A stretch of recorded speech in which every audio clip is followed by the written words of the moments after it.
Jessica, the government is spending like never before. So thank you so much for joining the Daily Signal podcast today to break down all of this spending. Jessica Anderson is the Executive Director of Heritage Action for America. Jessica, thanks for being here. Thank you so much for having me. It's really great to be here today. All right, so let's start with the big bill. Everyone's talking about the big spending bill, Democrats' $3.5 trillion social spending package. A couple weeks ago, Senator Joe Manchin of West Virginia, he said that he couldn't support a spending bill above $1.5 trillion. So then where does that leave Democrats' $3.5 trillion bill? Are Democrats going to continue to try and ram this through? What happens if they can't gain Manchin's support? So it's such an interesting discussion right now going on Capitol Hill, and in particular within the new Democratic Party that's being tugged from the moderates led by Joe Manchin and Abigail Spanberger in the House to the incredibly left-leaning progressive part of the party being led by AOC and Bernie Sanders. And so you've got a couple dynamics that I want to try to walk everybody through. So one, you just have just plain blanket policy differences about the role of the federal government and its role in our daily lives. I'm not saying that moderate Democrats understand the role that we as conservatives would want to see, but they certainly have a much more less is more view than their counterparts of the progressive left. So you have this tug of war that Manchin has found himself in the middle of, where he is disagreeing to the top line spending, but what's underneath that are all of these different policies that are going to affect Americans from cradle to grave. And so it is a fundamental rewrite of American society if they are successful in passing this bill. And a lot of moderate Democrats don't want to go down that route. So they're opposing the package in principle or in a negotiation aspect right now, not just because of the egregious top-line spending, which is bad in and of itself, but because of everything that's underneath it with these cradle-to-grave policies. And so when you look at the specifics of what's in the bill, you have everything from welfare for illegal immigrants to critical race theory programs for nurses. You've got crazy tax and subsidy portions that would basically subsidize that rural America would be subsidizing the lifestyles of wealthy coastal elites. I mean, this is social engineering at its worst that's made up this bill. So it's no surprise to me that they haven't been able to agree because they're so far apart, not only on the spending, but what exactly the spending annotates about the policies that would impact all of us Americans. Mm-hmm. Well, and like you say, it's a huge bill. Obviously, the dollar amount is huge, but the physical bill itself, when printed out, is 2,465 pages. That's about 2 Bibles. That's stacked huge. on each other. It's huge. It's massive. I don't think anyone's read it. Yeah. I mean, how could you? No one has time. No one in Congress has time to actually read this. For sure. So you mentioned a few of the kind of big items that are in here. Let's dive a little bit deeper into this $3.5 trillion bill. What is actually inside this thing? So what is actually packed into this bill is a legislative roadmap that would affect all Americans from literally cradle to grave. So it's social policies that impact every aspect of our lives. They go after businesses. It has provisions on energy, very, very similar to the Green New Deal. It looks at all of our taxes. It actually insults businesses that are frankly hurting right now still from the lockdowns and now with the COVID vaccine mandates from Biden, where it would drive higher business taxes than the rates that you would see in, let's say, communist China. It has provisions that would provide abortion on demand, abortion for all. And then the IRS provisions that, 2 weeks ago, very few people on the Hill were talking about, but this week more and more have realized just how far the Biden administration is asking Congress to go to weaponize the IRS to spy on Americans. I mean, this is a huge part of the bill, and they're negotiating it, right? We saw just yesterday that they're changing the threshold from $600 to $10,000 in bank transactions. Then it would require the IRS to be allowed to be able to snoop in your bank account. Well, if you're an average American, you probably have $10,000 worth of bank transactions a year just by simply paying rent or simply paying your mortgage. And so to think that this is all of a sudden, going to limit the spying or weaponizing of the IRS against Americans is just not true. Biden is trying to appease us, but he's really missing the point. We don't want to see American institutions going after us, going after all of us everyday average Americans. And that's what this bill does. There's also these huge provisions around illegal immigration. This is literally the largest amount of amnesty that has ever been tried to be pushed by Congress to date. And it's a huge amount of costs on taxpayer, let alone the issue of safety and security when we have a crumbling border that is completely porous and just driving chaos at the border. So all of these, the reason we're saying it's cradle to grave, it's because all of these issues are interwoven, and it's basically like the progressive policy wish list that they've campaigned on for a decade coming down to one big blender of a bill of this huge price tag of $3.5 trillion. Yeah. The IRS issue, that fascinates me because I'm asking myself, what is the real point and objective? Because Treasury Secretary Janet Yellen says, okay, the provision here is to give the IRS permission to look at any bank accounts that have more than, like you said, it was originally $600. Now they've bumped it up to $10,000 of money coming in and out over the course of a year. So, yes, that probably applies to the majority, all Americans. What is actually the point? Why does the IRS need to be able to watch nearly every single American's bank account? Well, they shouldn't. And it's really fortunate that Yellen actually articulated like that, because I personally think that regardless of the dollar amount, the principle of the IRS being able to reach in and snoop on your bank account and to monitor your transactions is not the role of the federal government. So even if this was, which it's not, even if this was just targeted towards billionaires, why is that the role of the federal government anyway?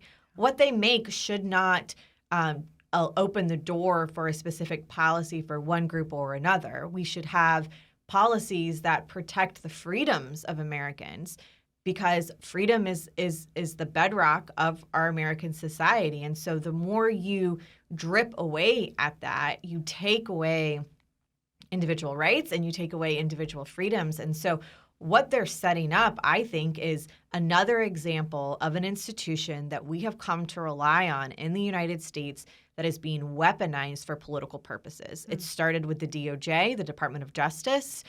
We're seeing some of it in the weaponization of that Garland is issuing to go after different state policies. We saw this with the Georgia election integrity bill, the Texas abortion bill, now the IRS. Why would we ever trust the IRS when we look at their history of specifically going after and hurting conservatives? So we should not be giving more power to the federal government. We should not be giving more power to federal institutions. And this is just, I think, a blatant example of how they're a very twisted view of using our American institutions against us for their political means. Let's talk about taxes.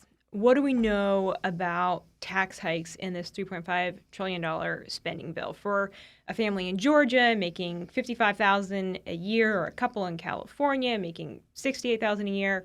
Will their taxes go up if Democrats succeed in pushing this through? So taxes across the board are going to rise. So period. We're going to owe more of our own hard-earned dollars to the federal government, regardless of what we make. And, you know, the Biden press secretary the other day, I guess it was a week or two now, said, well, we don't expect that taxes are going to increase to pay for this bill. I mean, that's just fundamentally wrong. I mean, it's just crazy. The White House has come out with this propaganda saying that the bill is entirely paid for and it won't cost the taxpayer dollars anything. I mean, that's just fundamentally not true. Taxes are going to increase. They're going to increase for the individual earner, for the family, and for businesses. It's going to be across the board. So not only do they roll back President Trump's very successful Tax Cuts and Jobs Act, but they go even further with with the energy subsidies that are in place, with the paid leave, with a whole host of taxes that will hurt the business. And while they're trying to split it up and say, well, if this business makes this dollar, then they'll have this sort of tax, all of that is irrelevant because they're just trying to to put dressing on this dramatic tax increase that we're going to feel at a time when I think Americans are most vulnerable. Businesses are just now trying to open up. They're trying to get back on their feet. We're trying to fill labor shortages. We have a supply chain problem, all over the country, let alone off the coast of California. It's like we're being kicked while we're down instead of providing strong pro-growth, pro-American policies that will lift us up and move us away from this Biden-induced inflation coma. So we have a lot of work to do, I think, as conservatives to, one, call balls and strikes in this package, urge Republicans to vote no, and urge Congress to recognize its role and not allow this package to move through. And I think Manchin, by coming out and saying, look, I'm not going to be subject to the whims of the progressive left, is a step in the right direction. And we need to keep this debate going so that they can't be successful in passing this.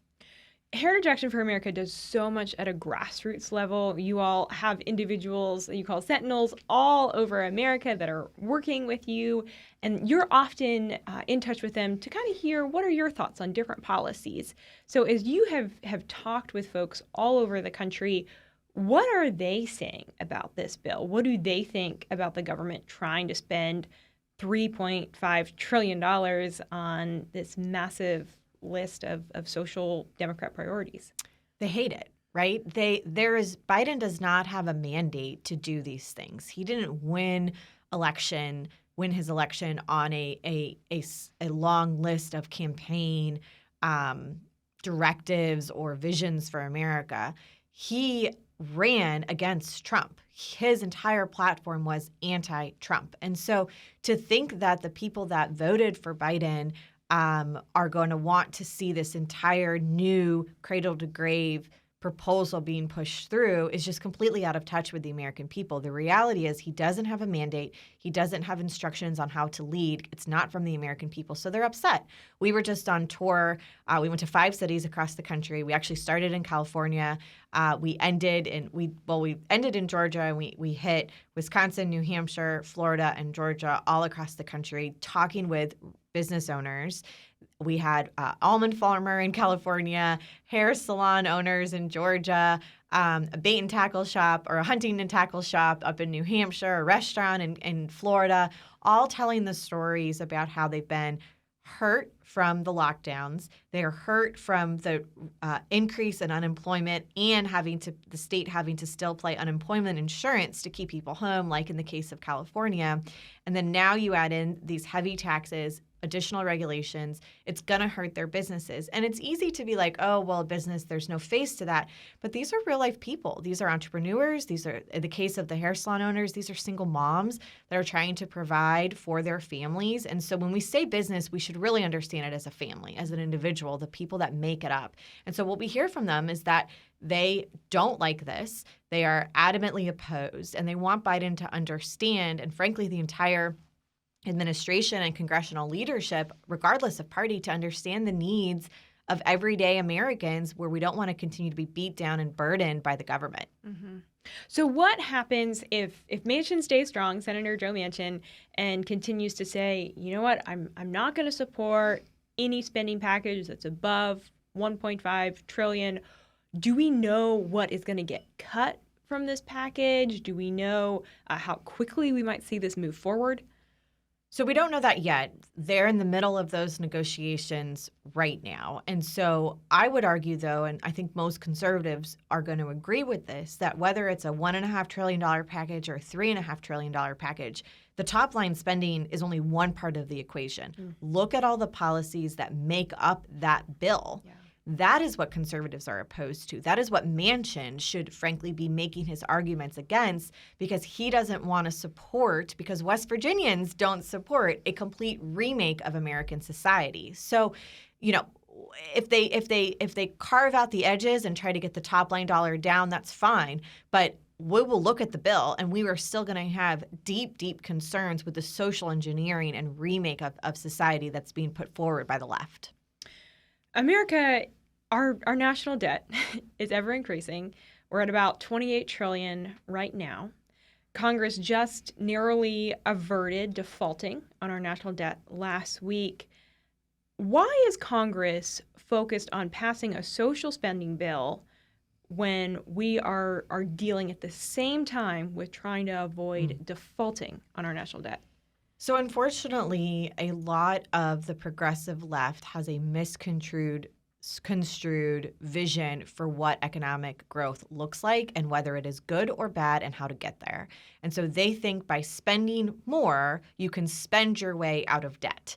We know that that's fundamentally true. Look how you run your family. I would never spend more to get my bank statement and that of the money I owe on my credit card to be less. You need to be able to work more. You need to have access to jobs. You need to decrease the red tape and the regulation. Like, you need to actually have the ability to make more dollars to then pay off that debt. The only way you're going to do that is if you remove the barriers that exist for economic growth that Biden has unfortunately put up all across the country with the lockdowns, with unemployment insurance, and now with this increase in taxes. So it's a fundamental different view that exists between the right and the left of how you view the economy and how you view economic growth. And then if you're, someone like AOC, whether you even want to see economic growth. I think she would be just as happy with everyone being in food lines like in Venezuela. I mean, she's said as much with the policies that she's supporting. So it is a mistake. It is a big mistake to be ignoring the current threats in our country. The American people know this. They're going to remember it by the time we get around to 2022. And my hope is that we continue to use every leverage and every point of power that we have as Americans, as voters, as activists to push back. Are there other spending bills or policies that you are watching really closely right now in Congress that we as the American people should be concerned about? Absolutely. So this entire reconciliation package is directly tied to the infrastructure bill. Manchin has said as much and confirmed what we had heard from Democratic leaders, Chuck Schumer and Nancy Pelosi, that have said these two bills are intertwined. One opens the door for the other. And so in the case of the Senate, unfortunately, the infrastructure bill passed there. It opened the door then to allow this reconciliation bill to begin to be negotiated by the four corners. And so now you're in a place where on the House side, these two bills are tied to each other, and Pelosi is going to have to make a decision. Does she try to move the infrastructure bill alone, of which case then she will lose all of the progressive left that has demanded that it go hand in glove with the reconciliation package, but maybe she picks up some Republicans. I think that's yet to be seen. So watching how these two bills move in tandem with each other is going to be really important, especially over the next 10 days as they come up, as Congress comes up on the Pelosi deadline of October 31st, Halloween, to have all of this done. Okay. Wow. Scary Halloween. Scary Halloween. All right. Well, Jessica, before we let you go, I need to ask you about a very important vote that is happening in Congress today. It's supposed to happen on an election bill. This is essentially Democrats' last attempt through legislation to federalize elections. Tell us about this vote. So it's the fight to keep our elections safe and secure has been raging all year. The Democrat Party, led by Pelosi and Schumer, came out with their landmark election federal overtake bill at the beginning of the year. It's called H.R. 1 or S1. And since January, the federal overtake of our election has completely evolved in terms of what the legislation was. They've gotten up to bat 3 times. This will now be the 4th time in trying to introduce these bills that don't have the support of the American people. They completely erode any state laws that are in place. They do away with voter ID. They make it much more easier to cheat when you're looking at fraud at the local and the state level.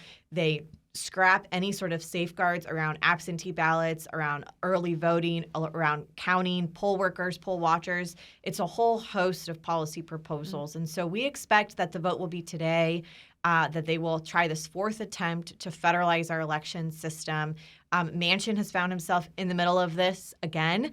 He's driving some of this train. He has called this a compromise, but it's unfortunate because he really only compromised with himself. There was no attempt to reach across the aisle and work with Republicans, and there was certainly no attempt to try to understand where Americans are on this, which they want to see elections safe and secure, and that can't be accomplished with a federalization of the bill or of the entire system. So I expect the vote to be today. This is the Freedom to Cheat Act, as we've named it, and it really would codify the worst parts of the federal overtake, including taking away any voter ID in the country, which, as we know, is something that polls 85 to 90% of support from the American people. And we do expect that this vote will fail, though, correct? That We do. We won't. Okay. Yeah, the expectation is because they don't have Republican support of Republicans that will cross the aisle and support the bill, that the bill will go down. And this will be then the fourth attempt to try to do this. And at each point, right, they're using the legislative process to try to create this narrative in the country that conservatives, that freedom-loving Americans are racist, or that we're out of touch, we're trying to disenfranchise votes. None of that is true. And so they use these legislative cliffs that they've manufactured to drive that narrative. But as we've learned the last 6 weeks, that narrative is not working because the American people are smart. And we look at these bills and we're like, I have to use an ID to buy beer, to go to an MLB baseball game, to board an airplane, to get my vaccine, to get my vaccine. So, I mean, it's just crazy to think that they have twisted the intent of Americans. They've twisted the intent of legislators to keep our elections safe and secure, to put their political agenda first and foremost. And I think we're going to see that on full display again with the vote today. We chatted just briefly about all of the grassroots work that you do. For anyone that's listening that's thinking, wow, you're doing great work, how can they get more involved with Heritage Action for America and even learn about being a Sentinel? Well, we need the help. This is any fight, whether it's opposing Biden's tax and spending spree with this reconciliation bill, to the work for ensuring safe and secure elections at the state and the federal level. You can text 51776 to join the team. That's 51776. And you'll be right in, get all of our talking points, all of our behind-the-scenes information, and follow along as we seek to elevate the voice of the American grassroots as we push back against these dangerous policies. Excellent.